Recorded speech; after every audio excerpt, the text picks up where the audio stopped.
Hi everyone, this is Suze from Stitch with Suze. We're going to go into part 2. We've already done the embroidery stitch, the colonial knot, and the bullion, and I'm trying to keep these videos, shortened.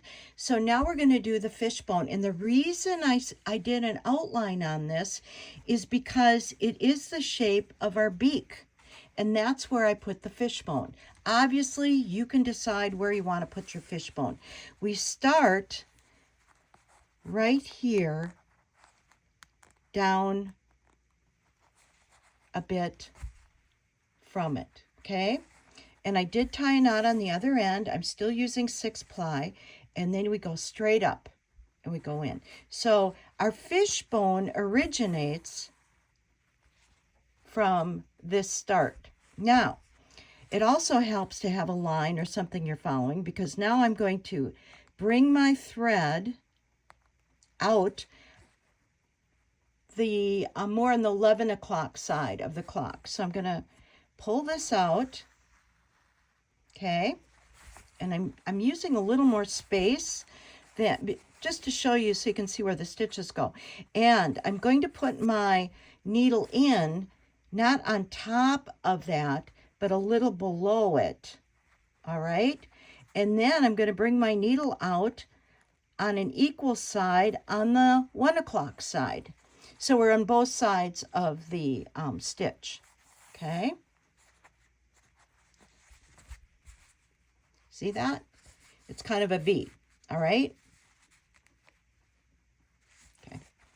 Now I'm doing the same thing. I'm coming down below my point, and I'm going to come up on the 11 o'clock side again, a little past it. See that? But next to it.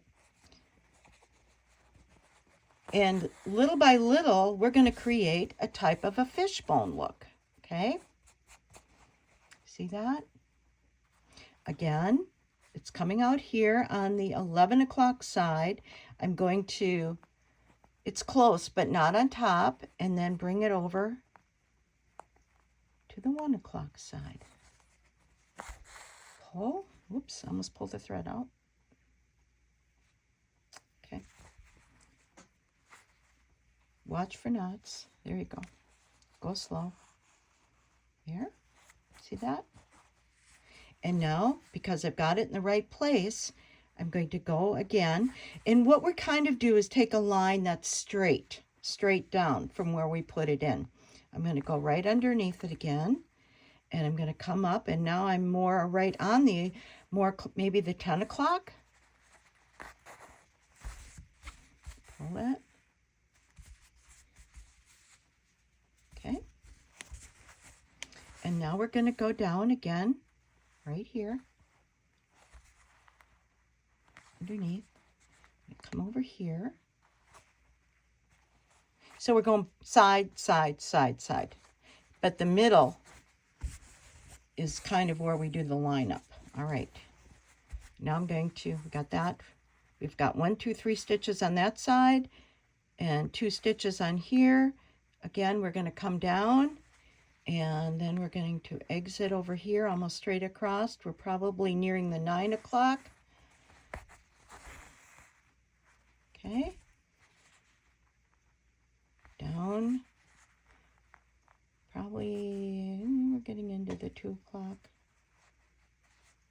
It does kind of go parallel. Okay. Come down.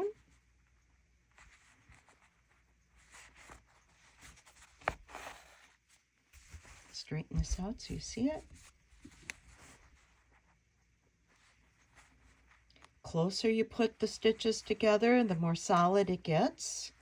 I'm showing it because I want to show a contrast on how these stitches are going. See that? We're almost to the point. I'd say a couple more stitches. Here we go. Here's the point. So this will be my last going back and forth. Now, when we end it, we want to come right back to the point. I'm not going below it. I'm going right back to the point.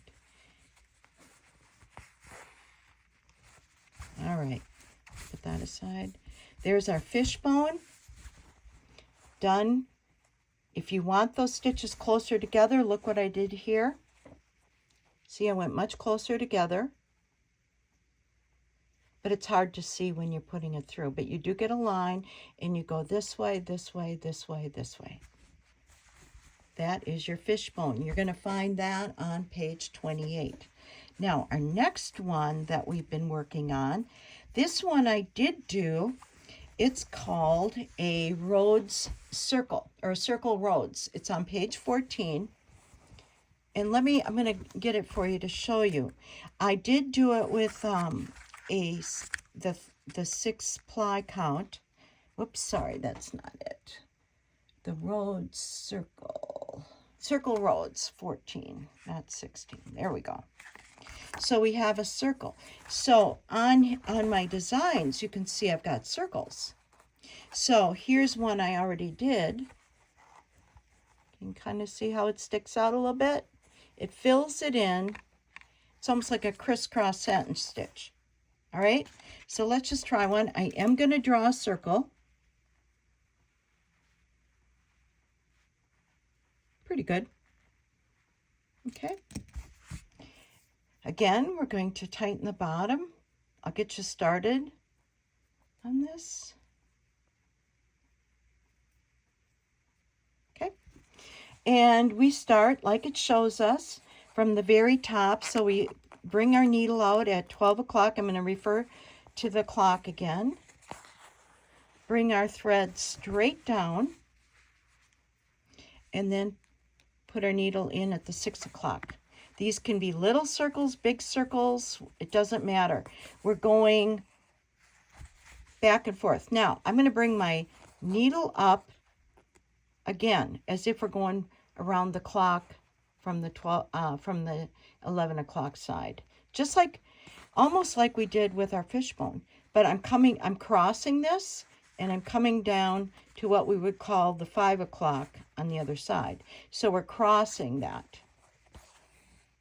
Okay, and we're going to go all the way around. And I started at 12 o'clock going to the 11 o'clock, and I'm going to continue counterclockwise. You can do it any way you want, but the point is, whatever side you start on, that's the side you're going to continue around. Okay, now I'm down to about 5 down here. I'm still crossing in the middle. Bring it back.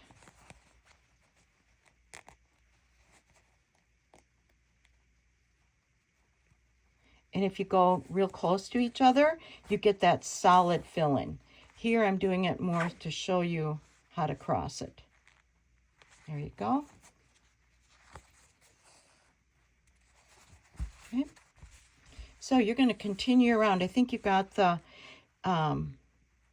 gist of this. Now we're going from 9 to 3. It's always straight down and across, because you're always crossing in the middle. Now we're going to go down to 7. Actually, it's 8. Sorry. Okay. And now I'm coming up.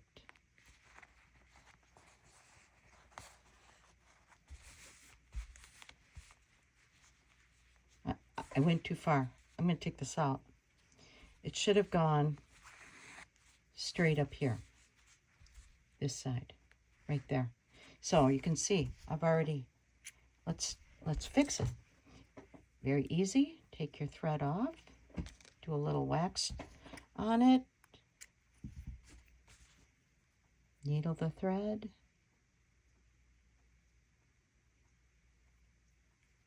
Okay, let's correct it. I'm over here. I'm going to go in here. Okay. Let's do the last one right here.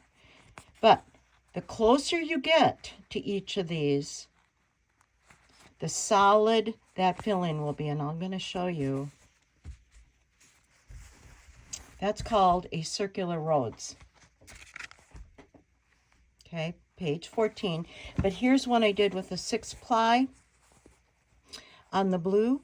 It's actually a mound of thread. So when you're using a heavy 6-ply, which I like to do for the running stitch, you may want to change your ply, cut it in half. I don't go smaller than 3, but you can do a smaller strand. And here's some other ideas for running stitch. I just decided to go and do my own stitches.